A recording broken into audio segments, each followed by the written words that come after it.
অস্ট্রেলিয়ার উপকূল জুড়ে ছড়িয়ে আছে অসংখ্য দ্বীপ, যেখানে সমুদ্রের নীল জল আর সোনালি বালুর সৈকত মিলেমিশে তৈরি করেছে এক অপূর্ব দৃশ্য। সূর্যোদয় থেকে সূর্যাস্ত পর্যন্ত প্রতিটি মুহূর্ত এখানে যেন এক একটি জীবন্ত ছবি। অস্ট্রেলিয়ার আশেপাশের প্রশান্ত মহাসাগর অঞ্চলে একটি দ্বীপ প্যারাডাইস আইল্যান্ড। সোশ্যাল মিডিয়ায় ভাইরাল এই দ্বীপকে ঘিরে ছড়িয়েছে অবাক করা এক গল্প। বলা হয়, একসময় এখানে সবাই খ্রিস্টান ছিল, কিন্তু সময়ের সঙ্গে সঙ্গে পুরো দ্বীপের মানুষ ইসলাম ধর্ম গ্রহণ করেছেন।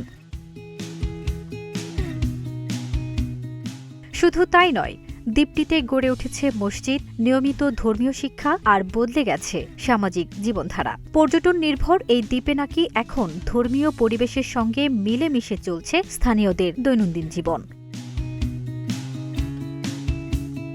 তবু অস্ট্রেলিয়া তার প্রাকৃতিক সৌন্দর্যের জন্য বিশ্বজুড়ে বিখ্যাত। নীল সমুদ্র, সাদা বালুর সৈকত আর শান্ত দ্বীপজীবন পর্যটকদের আকর্ষণের কেন্দ্র। এই মহাদেশে রয়েছে অসংখ্য বন্যপ্রাণী, যার মধ্যে সবচেয়ে পরিচিত ক্যাঙ্গারু। বিস্তীর্ণ প্রকৃতিতে ছুটে চলা এই প্রাণী যেন অস্ট্রেলিয়ারই প্রতীক। অনেক সময় বলা হয়, এখানে মানুষের চেয়েও বেশি ক্যাঙ্গারু রয়েছে।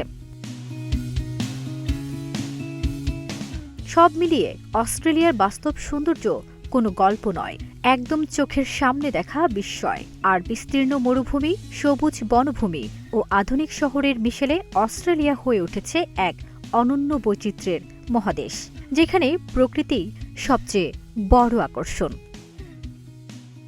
ফারজানা নিকিতা, নাগরিক প্রতিদিন।